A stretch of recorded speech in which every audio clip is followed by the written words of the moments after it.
Shadows twist where whispers grow. The edge of light begins to flow. A world unseen through fractured glass, where futures meet the echoes past. Step closer now, the veil is thin. A riddle starts where dreams begin. The experimental medium calls your name. Nothing here will be the same. Imagine for a moment, right? You're just sitting there, maybe in your favorite chair. And what if that chair? What if it wasn't just, inert wood and fabric? What if it could somehow respond? Like, what if the objects around us had this hidden layer of intelligence? Sounds wild, I know. Straight out of sci-fi. It does, but that's kind of the territory we're dipping into today on the Experimental Medium podcast. Exactly. We're exploring the really extraordinary work of Allan Kardec and the mediums he worked with. So for you listening, think of this as a chance to understand where a lot of Spiritist ideas started. Yeah. Especially that early phase, which was all about investigation. Yeah, it gives you this really unique historical viewpoint, doesn't it, on how people back then were thinking about consciousness, about maybe interacting with the spiritual realm. It's like a guide to some really pivotal concepts. We've been digging into Kardec's main books, the Book of Mediums and the Spirits book. And our goal today is basically to unpack, who was Allan Kardec? How did people at the time understand these spirit manifestations? And what was so special about Kardec's way of working with mediums? And we'll even touch on some, let's say, initial things for you to think about if you're curious about materialization mediumship based on these early ideas. Sounds good. So let's start there. Allan Kardec. It's a name you hear a lot in certain circles, spirituality, the paranormal. But who was the man behind the name? Right. Well, Allan Kardec, like you said, it was a pen name. His actual name was Hippolyte Léon Denizard Rivail. Good. And what's really key about him, I think, is his background. He was this highly respected French educator, a researcher, deeply involved in the science and education scene of his day. Right. So that's crucial. He wasn't coming at this from a purely mystical angle or something. Exactly. He wasn't just, blindly accepting these claims about spirit stuff. Yeah, you could almost picture him with that background thinking, okay, these things are reportedly happening, but why? Right. What are the actual principles at work here? Precisely. It was about understanding, not just belief. He brought that critical thinking, that sort of methodical rigor you'd expect from a scientist, to all these reports. Seeking evidence, looking for patterns, trying to build logical explanations, and that systematic way of doing things that really made him stand out from others, exploring similar stuff back then. Okay, so you've got this educator, this sort of scientifically minded guy, hearing about tables moving, messages appearing. Yeah. So the next question for you, the listener, might be, how did Kardec and these texts actually explain how spirits manifest? What was the supposed process? Well, the core idea, according to Kardec, is that spirits are basically us, the souls of people who've died. They exist in a spiritual realm, sure, but the key thing is they can still interact with our physical world. They're not just some vague energy. They're individual consciousnesses, just in a different form. Right, so not aliens or anything completely other, but former humans. That's a really important baseline. But okay, how does a spirit without a physical body like ours actually, move a table? Right. Or talk to us?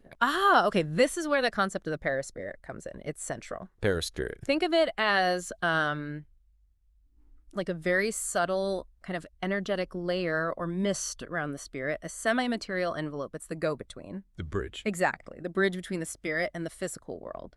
It connects the spirit to the body during life, and they keep it after death. It's described as fluidic, vaporous. It has some properties of matter, even though we usually can't see it. So for you, the main thing to grasp is the paraspirit is the tool, the link that lets spirits affect our physical reality. So it's their way to interact with our, denser world. Not quite physical, not quite non-physical. That's a good way to think about it. And the texts describe a few ways this interaction happens, all using the paraspirit. One of the first things people noticed was direct action on objects. Right, like tables moving, knocks. Yeah, the classic stuff. Tables apparently moving by themselves. That image of a seance, right. Mm-hmm. But it wasn't just random rattling, was it? The texts say it evolved, became more communicative. Yes, definitely. It went from just, simple movements to what seemed like intelligent responses, often through codes. Like knocks for letters. Exactly. A certain number of knocks means A, another means B, and so on. So they could spell out words, answer questions. You can see how that leap from just movement to actual messages would have been huge. Really made people think, okay, there's an intelligence here. Yeah, that's a massive jump from a wobbly table to a conversation, basically.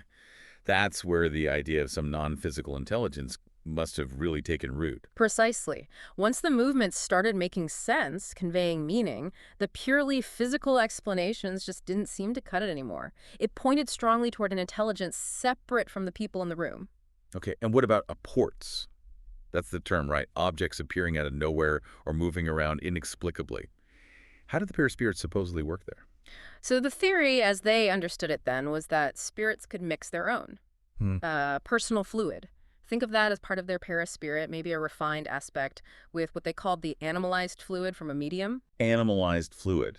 Yeah. Like life force, vital energy. Yeah, pretty much. The energy of a living person. And this combination, this mix, they believed, created a temporary force, something that could actually affect physical objects, move them, transport them. Wow. And they even thought the amount of this combined fluid needed was linked to, how heavy the object was. So it's like they're borrowing energy and some kind of subtle matter from the living to do physical things. That's quite a concept. The sources also talk about spontaneous versus provoked phenomena. What's the difference there, and why does it matter for you, the listener? Right. The main difference is just whether stuff happens out of the blue spontaneously with no one trying to make it happen, or if it's deliberately brought about through a medium. Okay. And the spontaneous stuff was seen as really important evidence because it's harder to just say, oh, it's fraud or they imagined it. Yeah, if you're just minding your own business, maybe you don't even believe in spirits and suddenly a book flies across the room. Exactly. That kind of thing felt more objective to them. Okay. And what about seeing things? Apparitions. What was the idea there? The thinking was that the paraspirit itself, under certain conditions, could actually become visible, maybe even feel tangible. Because it's semi-material, it can interact with light and our senses in a way a purely non-physical thing couldn't. That seems to be the idea. And interestingly, they thought it wasn't just spirits of the dead. Even the spirit of the living could potentially manifest visually, like during sleep or out-of-body states. They called it bicorporeity. Someone having an OBE that someone else can see. Wow. But the texts also say it's rare, right? Because our physical senses are kind of clumsy. Yeah, gross is the word they sometimes used. Our senses are tuned to the dense physical world, so perceiving these more. Ethereal beings is difficult. Then there's hearing things, pneumotophony, spirit voices. And this isn't just tinnitus, right? The texts say it's distinct words, names, even whole sentences, sometimes heard inside your head, sometimes like it's out loud. Correct. And the key point is that, unlike just random ear ringing, these sounds convey meaning, thoughts, which implies an intelligent source. It's communication, not just noise. And writing. Psychography. I remember reading about different ways that it happened. There was the indirect kind, using things like planchettes or little baskets with pencils attached. Right. The spirit guides the device. Right. But the texts really emphasize direct manual writing, where the medium's own hand does the writing as the best, most complete way to communicate. Because it allows for longer, more detailed conversations maybe, and reveals more about the spirit communicating. Exactly that. And they noted this fascinating thing where the handwriting would change depending on who was supposedly communicating. Sometimes it even looked like the spirit's handwriting from when they were alive. Which they saw as strong proof of individual personalities continuing after death. So you've got this whole spectrum, moving things, knocks, codes, apparitions, voices, writing. It paints this picture of a really active spiritual world trying to interact with ours. Which brings us to what made Kardec's work with mediums stand out. Because he wasn't the only one looking into this stuff, was he? Oh, definitely not. Spirit phenomena were a huge topic in the mid-1800s. But Kardec, his approach was just so different, so systematic, rigorous. He wasn't just collecting cool stories. He documented everything meticulously. He analyzed reports from lots of different mediums, and he was always trying to find the patterns, the underlying principles, applying that scientific method, So for you listening, the key is he wasn't just a collector. He was trying to build like a science around it all. Yeah, exactly. And that ties into the cross-verification thing the texts mention. Right. What did that involve? Well, he made a point of not just relying on one medium. He'd get information from multiple independent mediums, often in different cities, people who didn't know each other, and he'd look for where the messages agreed. Corroboration. That was crucial for developing the Spiritist doctrine, filtering out the noise, the inconsistencies, maybe even deliberate trickery. Makes total sense. Yeah. Multiple independent sources, that's basic good investigation, isn't it? Yeah. The sources also say Kardec wasn't just interested in how spirits showed up, but also why. Yes, very much so. Kardec and the spirits he believed were higher or more evolved put a huge emphasis on the moral and philosophical side of things. So it wasn't just for kicks or entertainment. No, not primarily. The main goal, as they saw it, was learning, moral growth, guiding humanity towards good. Spirit communication was seen as having this really profound ethical, spiritual purpose. Okay, so it's about understanding life, growing spiritually, not just producing phenomena. That really changes the focus. And what about discernment of spirits? That sounds crucial, especially if not all spirits are, help. It's absolutely crucial. Kardec was very clear that not all spirits are the same. Some are knowledgeable, some are ignorant, some are good, some are less so, mischievous even. Right. So he laid out criteria. How do you tell them apart? Look at their language. Is it elevated, logical? Look at their moral principles. Do they align with charity, benevolence? Are they rational, consistent? So it wasn't enough for a spirit just to show up and do something amazing. You had to actually judge the content and the character. You wouldn't just trust some spirit acting nasty, even if it claimed to be Napoleon or something. Exactly. He strongly warned against being fooled by flashy names or flattery. He knew lower-level spirits might try to mislead people. So for you, the big takeaway is critical thinking, discernment, they are non-negotiable. For mediums, for investigators, for everyone involved. That's just good advice for life, isn't it? Be critical. Check your sources. The texts also stress disinterestedness for mediums. Why was that so important? Kardec really believed mediums shouldn't be doing it for money or personal gain. Why not? Well, partly because wanting profit could attract greedy people, maybe fakes, charlatans, but also it just cast doubt on the whole thing, didn't it? If someone's getting paid, skeptics will immediately say, oh, they're just doing it for the cash. Disinterestedness, being motivated purely by wanting to help or learn, was seen as a kind of safeguard, a sign of sincerity. So in Kardec's view, a medium charging fees would be suspicious. Well, the texts admit someone could have genuine ability and still take money, but it definitely raised a big red flag. Being disinterested was like the best answer to accusations of fraud. It underlines how central ethics were to his whole framework. For you, it shows it wasn't just about phenomena, it was about the integrity of the process. Okay, that gives a really clear picture of Kardec's approach. Scientific method, strong moral compass, very critical evaluation. So let's shift gears slightly.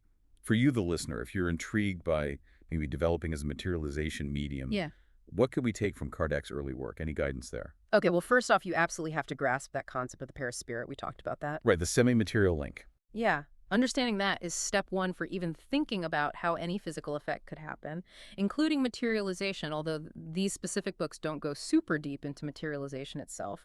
It falls under physical manifestations. The perispirit is the energetic foundation. Got it. So understand the perispirit first. What else? Second, the texts are pretty clear.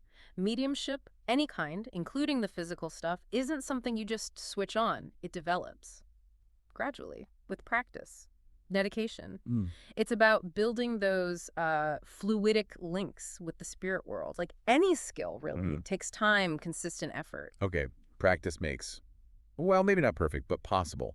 What about the person, the medium themselves? Kardec was big on morality, intention. How does that play in? Hugely important, critically important, according to these texts. The medium's moral state, the purity of intention of everyone involved, these are seen as key to attracting, well, higher, more capable spirits. The kind who could potentially manage complex physical stuff like materialization. That's the idea. Selfish motives, pride, lack of charity, these are seen as big roadblocks. They attract less reliable influences. So for you, if this is something you're considering, your own inner state, your motivations, they matter. A lot. So if you're going into it thinking, I want power or I want fame, you're probably not going to get the best results or the best spiritual help. That's the strong implication. The focus should be on learning, spiritual growth, wanting to be helpful, not just satisfying curiosity or wanting to see cool phenomena. Frivolous requests might attract lower-level spirits who maybe can't or won't do genuine materialization anyway. In the setting, the group. The outline mentioned needing a harmonious environment. Why is that? Yeah, the sources really stress this need for a perfect community of views and sentiments. Basically, unity, shared purpose, goodwill between people, respect, no negative vibes like arguments or deep skepticism within the group itself. That harmony is seen as creating the best conditions, especially for tricky physical stuff. Like trying to do a delicate lab experiment, you need controlled positive conditions. So it's not just the medium, it's the whole group's energy and intent. Yeah. And then running through it all seems to be patience, perseverance, and that constant need for discernment. Absolutely. Development takes time, effort, commitment. And even if you are developing physical mediumship, you still need to be critical. Discern who or what you might be interacting with. You can't just trust any spirit that claims it can materialize things. It really sounds like becoming an effective, reliable medium, especially for physical phenomena, is framed as, well, a serious undertaking. Deeply personal, tied up with your own ethics, your spiritual development, not just a party trick. That sums it up really well. It shows the seriousness Kardec and others brought to these really quite extraordinary claims and experiences. Yeah, this has been really fascinating, digging into Kardec's foundational work. It's kind of amazing, the systematic thought, the critical questions they were asking about this stuff, even way back then. It is. Kardec's writings offer this enduring framework, don't they? For thinking about consciousness, about interaction beyond our normal senses, and his dual focus on the scientific and the moral is still really powerful stuff for you to chew on. It really is. It makes you wonder, doesn't it? Could those early principles Kardec outlined, could they still hold clues for us today? About consciousness, maybe untapped human potentials. Or maybe the bigger question for you is, what does that constant focus on the medium's character, their morality, tell us about the link between our inner state and the reality we experience, physical or otherwise? Definitely something to think about. Indeed. And look, for any of you listening who found this really sparked your interest, we definitely encourage you to check out Kardec's original books, The Spirit's Book, The Book of Mediums. There's just so much more detail and perspective in his own words.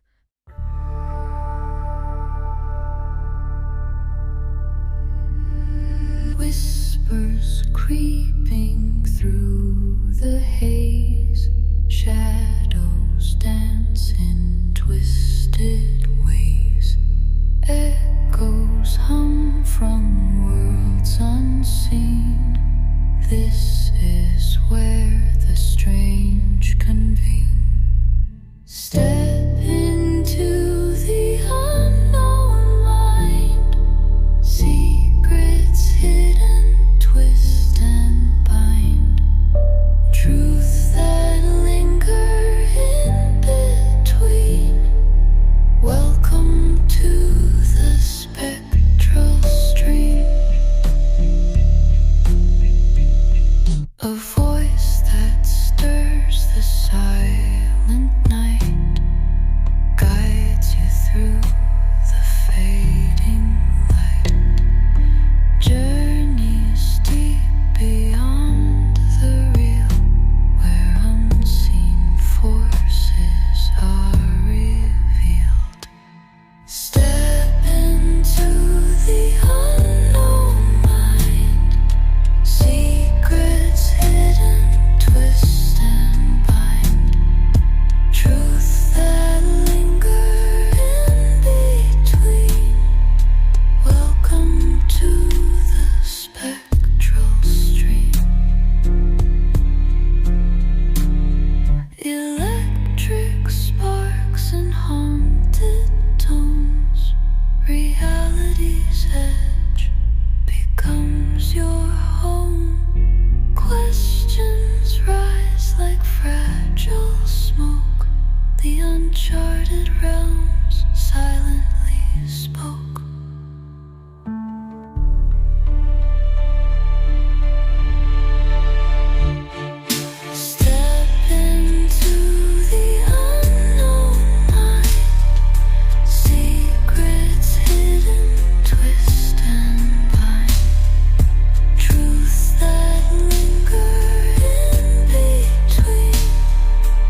electric sparks and haunted tones. Reality's edge becomes your home. Questions rise like fragile smoke. The uncharted realm silently spoke.